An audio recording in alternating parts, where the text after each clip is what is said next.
በተለያዩ አጋጣሚዎች ሰዎች የኛን እገዛ ወይም እርዳታ የሚፈልጉበት አጋጣሚ ሊገጥመን ይችላል።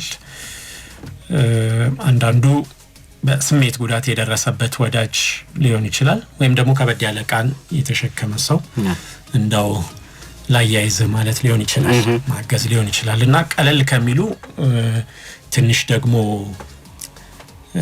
ከበድ ያለ ገዛም ሊሆን ይችላል በተለያየ መንገድ እና እንደዚህ ያለ አጋጣሚስ በመንገባበት ጊዜ አንዳንዴ ግን ይሄን ሳደርግ እንደዚህ ቢሆንስ ደግሞ የሚል ነገር ይመጣል ወደ ራሳችን ስለዚህ ደግሞ ጎመን በጤና በማለት ልንሸሽ እንችላለን እና እንዲህ ሊሆን የሚያስችል የተለያዩ ጉዳዮች ሊኖሩ ይችላሉ። እኛ የስነ ልቦና አማካሪ አሚት ኩማር ይባላሉ። ግን እነዚህ ደግ ከመሆን የሚያስቆሙን ሁኔታዎች ምንድናቸው?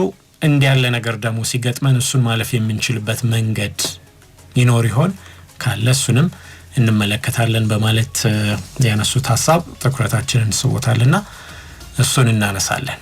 አዎ ከልጅነት ጀምሮ አንድ እየተማርናቸው ከምንመጣ ነገሮች ውስጥ አንደኛው ይሄ ይመስለኛል። ሰዎችን ማገዝ፣ ስለ ሰዎች እርዳታን መስጠት በየትኛውም ሃይማኖት ውስጥ ቢሆኑ ሰዎች በየትኛውም የሞራል ሽክርክሪት ውስጥም ቢያድጉ ይሄ እንደ ጥሩ ነገር ከልጅነት ጀምሮ እየተነገራቸው የሚያርግ ነገር ነው። ግን እድሜ እየጨመረ ሲመጣ ያ ነገር እየቀነሰ ሊመጣ ይችላል። አንዳንድ ሰዎች ምክንያቱ ብዙ ሊሆን ይችላል። አንዳንድ ጊዜ ተጠያቂነትን ለመፍራት ወይም ደግሞ በዛም ምክንያት የሚመጣ ይሄ የቢሮክራሲ ጣጣ ሊኖር ይችላል። መመላለሱን ስራዬ ሊጎዳብኝ ይችላል። ለምሳሌ አንድ ወንጀል ተመልክቶ አንዳንድ ሰዎች ያንን ነገር ካደረጉ በኋላ ጉዳዩ እኔን ስራዬ ሊበጠብጥብኝ ይችላል፣ ኑሮዬ ሊበጠብጥብኝ ይችላል ሲሉ ሊሰሙ ይችላሉ። ተገቢ ባይሆንም ማለት ነው። በሌላ አጋጣሚም ሰዎች እንደዚህ አይነት እርዳታዎችን ከመስጠት የሚያግዳቸው ምክንያቶች ሊኖሩ ይችላሉና እነዚህ ምክንያቶች አንዳንድ ጊዜ ስናስባቸው በጣም ምክንያት ሊሆኑ የማይገቡ ወይም ደግሞ በቀላሉ ሰዎችን ብንረዳቸው ብዙ ጥቅም ለነሱም የሚያገኙ በተለይ ለነሱ ከዛ ደግሞ እኛም ይሄ የመንፈስ እርካታ የምናገኝባቸው ሊሆኑ ይችላሉ። መሀል ላይ ግን የተወሰነ መተላለፍ አለ ይላሉ እሳቸውና እሱ መተላለፍ ምንድነው የሚለው እናያለን። ያው እንግዲህ ይሄ ሰው በመሆናችን ብቻ በተለያየ ሀገር በተለያየ ባህልም ውስጥ ብንሆን አንድ በጋራ ከሚያስተሳስሩን የሰውነት መለያ ከሚባሉ ጉዳዮች መካከል ለሰዎች ቶሎ ሰዎችን የማገዝ ፍላጎት ነው። ግን ደግሞ እንደየቦታውና እንደየሁኔታው ይሄን ባደርግ ደግሞ እንደዚህ ሊመጣ ይችላል የሚል ሂሳብ ውስጥ ደግሞ ልንገባ እንችላለን። በተለይ አሁን ለምሳሌ መንገድ ላይ ድንገት ሰዎች በተለያየ መንገድ ራሳቸውን ስተው ሊወድቁ ይችላሉ። አንዳንድ ሰዎች ወዲያውኑ ቶሎ እነሱን ወደ ማገዝ ነገር ይሄዳሉ። ሌሎች ሰዎች ደግሞ እንግዲህ ወይ ከዚህ በፊት የገጠማቸው ጉዳይ ሊኖር ይችላል ወይም ሌሎች ሰዎችን የሰሙት ደግሞ ታሪክ ሊሆን ይችላል። በእርግጥ አንዳንዶቹ ሁኔታዎች በተለይ ከዚህ ከህግ ከሚያስከብሩ አካላት ጋር የጸጥታ የፖሊስ ወይም የመሳሰሉት ጋር በምትሄድበት ጊዜ አንተ በበጎነት ጥሩ በማሰብ ያደረከው ነገር ነው። ግን ደግሞ ሌሎችም አይነት ጥያቄዎችን ሊያመጣ ይችላል። ሰዎች እንደዚህ አይነት ነገሮች ተከስተው ስለሚያው ሌላ ጦስ ያመጣብኛል የሚል ነገር ውስጥ እንዲገቡ ሊያደርጋቸው ይችላል። እንዳውም ከታዘብክ እንዲህ ያለ ሁኔታ ወይም ቀለል ያለ ሊሆን ይችላል። አንዳንዱ ደግሞ በጣም የተወሳሰበ ሊሆን ይችላልና መንገድ ላይ እንዲህ ያለ ነገር ሲገጥማቸው ብዙ ሰዎች ከበው ነው የሚያዩት። እንደውም እሱ ነገር በጣም ግራ ያጋባኛልና ይሄ በሆኑ ቦታዎች ላይ አንዳንድ ሰዎች ከዛ በኋላ ላይ ያለው ነገር ምናምን እንትን ውስጥ አይገቡም። በቃ ስሌት ውስጥ አይገቡም። በቃ የሚሆነው ነገር እኔ ማድረግ በቃ ማለት እንትን አታደርገው ማድረግ ያለባቸው ነገር ወደ ማድረግ ይሄዳሉ። ገዛ የሚያገኙበትን መንገድ ማመቻቸት አንዳንዱ እዛ ባለበት ሁኔታ እንግዲህ እንደተፈጠረው አይነት ነገር ነው። ሰዎች እንዳላቸው መረዳትና የመጀመሪያ እርዳታ መስጠትን በተመለከተ ደግሞ ባለ ዕውቀት የሚወሰን ነው። ግን ደግሞ በአብዛኛው ባለው ነገር ላይ ከበድ ነው እና እሱ አንድ የተለመደ ነገር ነው። ግን ይሄ ማለት ከፍ ላለው ጉዳይ ሊሆን ይችላል። አነስተኛም ለሆነ አሁን መንገድ ላይ ለምሳሌ ሆነ ቀላል በሚባል ግጭት ላይ አንድ የሆነ የተፈጠረ ነገር እዛ ውስጥ ብገባ እኔን እንዲህ ሊያደርገኝ ይችላል። ግን ያ አንድ የተደረገው ነገር ውስጥን አንተም እዛ ውስጥ መግባት እንዳለብህና ለዛ ለተጎዳው ሰው ወይም የሆነ ነገር ለሆነው ያንን እገዛ ማድረግ እንዳለብህ ውስጥ ይነግራል። ግን የተግባር እርምጃ ውስጥ ለመግባት ያዝ የሚያደርጉ ነገር ሊኖር ይችላል። በተለያየ ሁኔታ ውስጥ የሚገለጽ ሊሆን ይችላልና ባለሙያው ምንድናቸው ብለው እነዚህ የዘረዘሩን ደግ ከመሆን የሚያስቆሙን ሁኔታዎች እንዴት ናቸው ምንድናቸው የሚለውን የዘረዘሩትን ሐሳብ እናያለን። ከዚሁ ጋር ግን በተገናኘ አድማጮች እናንተም ያላችሁ የገጠማችሁን ሐሳብ ብታካፍሉን ደስ ይለናል። ከዛ ሌላ ወደ አውሮፓዊቱ ሀገር ኔዘርላንድስ እንሄድና በዛ የሚገኙ ህፃናት ጤነኛና ደስተኛ ናቸው ተብሎ የሚነገርላቸው ጉዳይ አለ። እንግዲህ አንዲት ጸሐፊ እሷ ደግሞ ያየችው ምናልባት የመራመድ ባህል ስላላቸው ይሆን ወይ ብላ በሌላ መንገድ ጉዳዩን ለማየት ሞክራለች። እንዴት የሚለውን እስቲ አብረን እናየዋለን። ከዛ ሌላ ያው የዓለም ዋንጫው እንግዲህ ትናንትና ተሳታፊዎቹ 48ቱም ሀገራት የመጀመሪያ ጨዋታቸውን አጠናቀዋል። ይሄ ማለት 24 ጨዋታዎች ተደርገዋል። 80 ጨዋታ ይቀራል። አጠቃላይ 104 ጨዋታ ስለሆነ የሚደረገውና እኔ ከታሰበው በላይ ጥሩ ሆኗል። እንደውም ካለው ከዚህ ከሰዓቱ ፈታኝነት አንፃር ብዙ የመነጋገሪያም የማዝናናትም ርዕሰ ዜናም የሚወጣቸው ብዙ ነገሮችን ትቶልን አልፏል። እስካሁን ያለው እንኳን ቢያንስ አንዳንድ ጨዋታ ላይ ብዙ ነገር የታየ ይመስለኛል። እኔ በጣም ያዝናናል። በጣም ተመችቶኛል የዓለም ዋንጫ። ብዙ አሪፍ ጨዋታዎች ነበሩ ይመስለኛል። ለምሳሌ አንድ ጨዋታ ብቻ ነው 0-0 የተጠናቀቀው የስፔን እና የኬፕ ቨርዲ ጨዋታ ነው። እሱም ጨዋታ ደግሞ 0-0 ተጠናቋልና የሆነ ማይሰብ ጨዋታ ነው ልንለው አንችልም አይደለ? ከዛ ብዙ ሙከራዎች ነበሩ። ከዛ በኋላም ከውድድሩም በኋላ ታሪኩንም ስንመለከተው እንደዛ ነውና ያልጠበቅናቸው ውጤቶች ነበሩ። ብዙ ጎሎች ገብተዋል። አሪፍ የዓለም ዋንጫ ይመስላል። ሱፐርስታሮችም እንደተጠበቁት እያንጸባረቁ ነው። የትናንቱ ምሽት ብቻ ትንሽ ለክርስቲያኖ ሮናልዶ ጥሩ አልነበርም። ከጨዋታው በፊት ይነሱ የነበሩ ስጋቶች አሁን የበለጠ እንደገና መነጋገሪያ ሆኗልና በእርግጥ የመጀመሪያ ጨዋታን መሸነፍ ፖርቹጋልን ከታሰበችው ነገር ያስቀራታል ማለት ላይሆን ይችላል።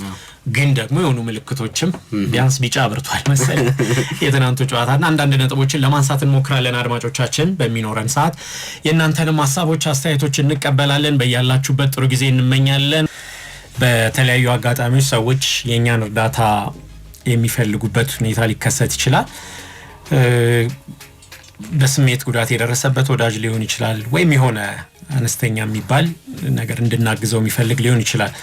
አንዳንዴ ግን ማድረግ እየፈለግን የሆነ ነገር ያዝ ደግሞ ሊያደርገን ይችላልና እኛ የስነ ልቦና አማካሪ ደግ ከመሆን የሚያስቆሙን ሁኔታዎች የትኞቹ ናቸው፣ ያንን ደግሞ እንዴት ማለፍ እንችላለን በሚል ዙሪያ ያካፈሉትን ሀሳብ መርጠናል። መልካም።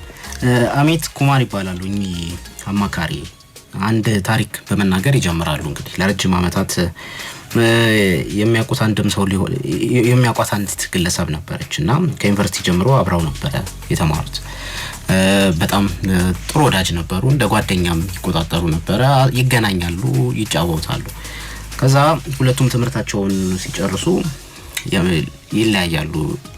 ለረጅም ጊዜ ሳይገናኙ ይቆያሉና እኚህ ጓደኛቸው አብራቸው ጊዜ ስታሳልፍ የነበረችው ተማሪ የራሷን ትዳር መስርታ ሌላ የአሜሪካን ሌላ ግዛት ውስጥ ትኖራለች። እሳቸው ሌላ ቦታ ይኖራሉና የሚገናኙት ወይም ደግሞ ደህንነታቸውን የሚተዋወቁት የማህበራዊ ሚዲያ ላይ በሚለጠፉ ፎቶዎች የሆነ መጣ። መጀመሪያ ላይ በስልክ ይደዋወሉ ነበር። ከዛ በኋላ ቴክስት ነበር። ቴክስቱም እየቀነሰ ሲመጣ በቃ የልጇን ፎቶ ወይም ደግሞ አዳዲስ ነገሮች የተፈጠሩትን ነገሮች ማህበራዊ ሚዲያ ላይ ስትለጥፍ መኖሯን በዛ ነበር የማረጋግጠው ይላሉ።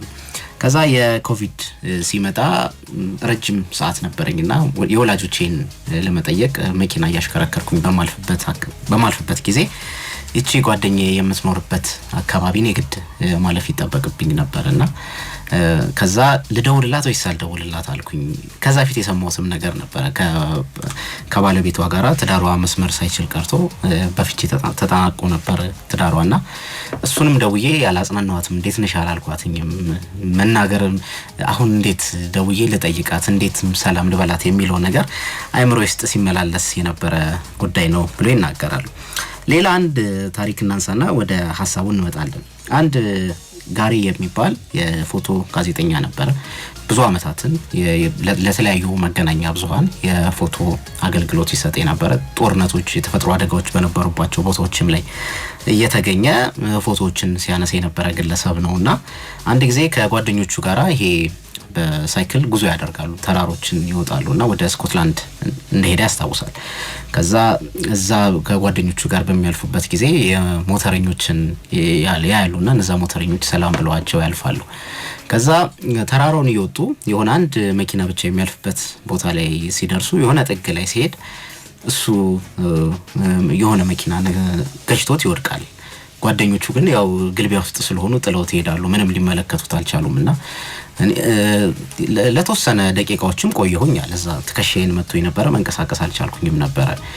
ጓደኞቼ እኔ እንደሌለው ሲያውቁ አይመጡም እንደ ብዬ እያሰብኩኝ በጣም ብዙ ሰዓት ቆየና መኪኖችም ሊያልፉ አልቻሉም። አንዳንድ የሚያልፉ መኪኖችም ተኝቼ እያዩኝ ያዩና ተመልክተውኝ ዝም ብለው ይሄዳሉ። ምንም እርዳታ ሊሰጡኝ አልቻሉም ነበረ። ከዛ በኋላ ሰዓታት ቆይቶ እነዛ ሞተረኞች መጀመሪያ ስናልፍ ሰላም ያልናቸው ሞተረኞች ከአጠገባችን እያለፉ ነበረ። ከዛ የመጀመሪያዎቹ አለፉና አንደኛው ብቻ ዞር ብሎ ተመለከተኝና ከዛ ጓደኞቹን ጠርቷቸው እርዳታ አደረጉልኝ ይላል። የአጋጣሚው ጥሩነት ደግሞ መሆን ከሳምንት በፊት እነዚህ ሰዎች ከፖላንድ ነበር የመጡት። የመጀመሪያ እርዳታ እንዴት መስጠት እንዳለባቸው ትምህርቱን ወስደው ተምረውት ነበርና በዛ ምክንያት መንቀሳቀስ ቻልኩኝ ይላል። እና አሁን ላይ ሳስበው በጣም የሚያናድደኝ ነገር ይሄ ጓደኞቼ ተመልሰው ያልመጡበት ጊዜ ነበር። እንዴት እኔን መጉደሌን ተመልክተው ሊጠይቁኝ አልመጡም?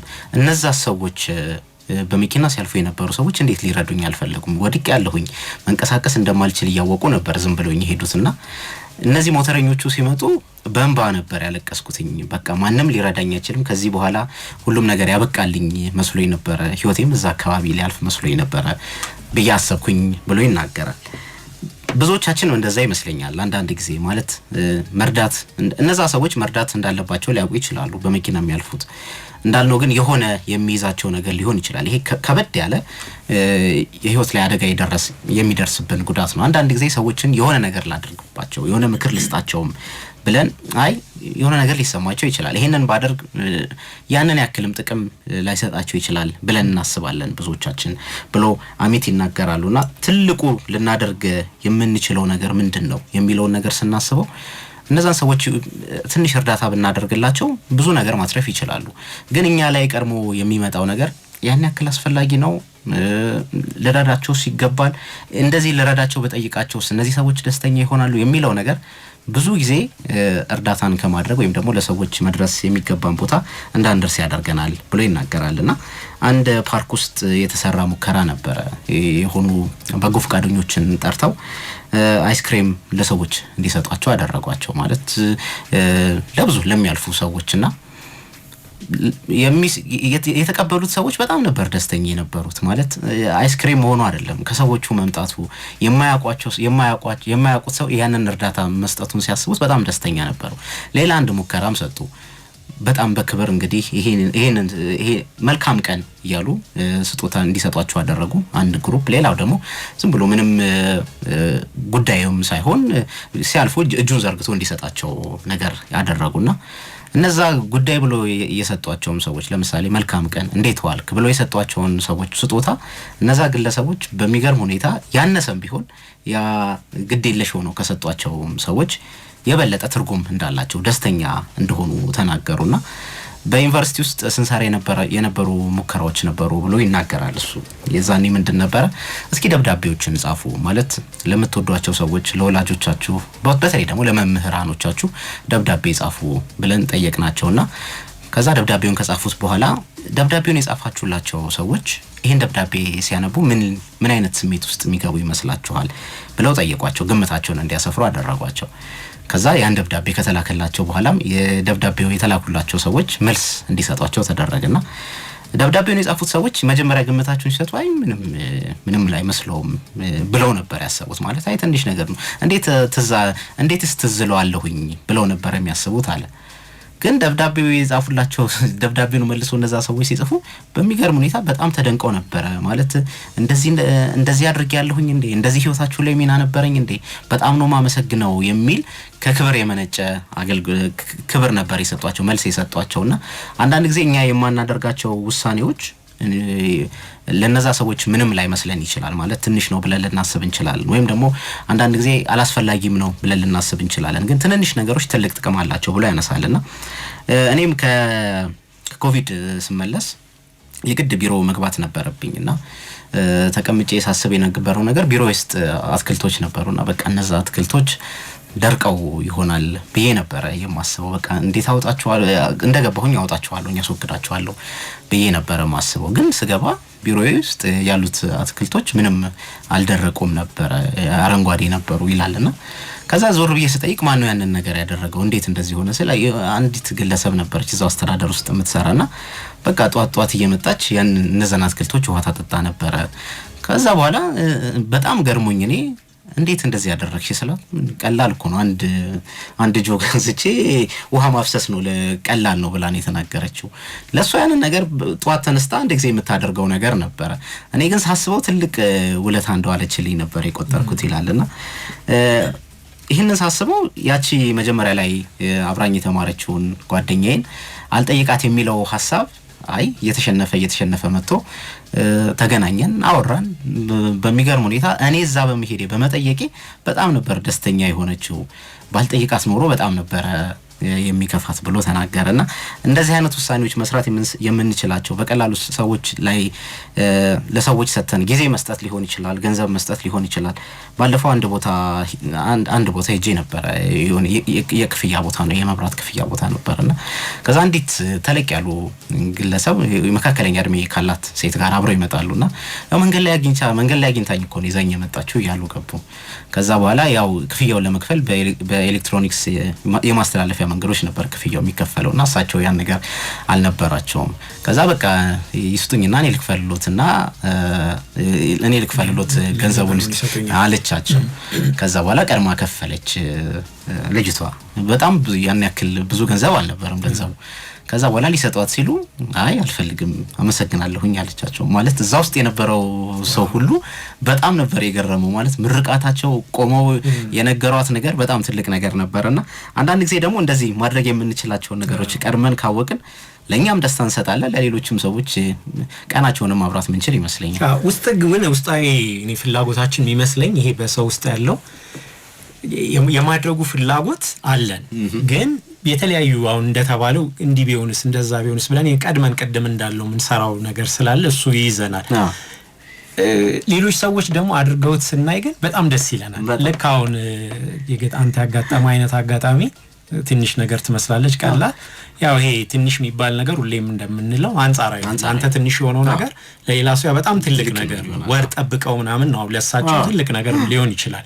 ለሷ ደግሞ ምናልባት ግን የፈጠረው ደስታ ደግሞ ሌሎች ሰዎችም ላይ ይጋባል። አንድ ከቅርብ ሳምንት በፊት ከሆነ ጊዜ በፊት ያየነው ቫይራል የወጣ አንድ ቪዲዮ ነበር። ረጅም መንገድ ላይ የሄደ አንድ መኪና እየተቃጠለ ተሽከርካሪ ዳር ነገር ላይ ወጥቷል። ከዛ አንደኛው ግለሰብ ከራሱ መኪና ወርዶ የራሱ ልብስ ይዞ ሞተር የተቃጠለውን መኪና ለማጥፋት እና ግን ብዙ ሰዎች እዛ ቪዲዮ ላይ ያሰጡት ምላሽ ስታይ አሁን ያ ህይወቱን ጭምር የሆነ ጉዳቱ ሊጥለው የሚችል ነገር ነው። እሱን ሁሉ ምናምን አላሰላም። ግን ብዙ ሰዎች መደሰታቸውን ስታይ እኛ ላናደርገው እንችላለን። በድርጊቱ ግን ደስተኛ መሆናችንን ስታይ የሆነ ነገር ስለያዘን ነው እንጂ የብዙ ሰዎች ፍላጎት ያንን ነገር ማድረግ ይፈልጋል ማለት ነው ውስጥ ነው። አሪፍ ነው።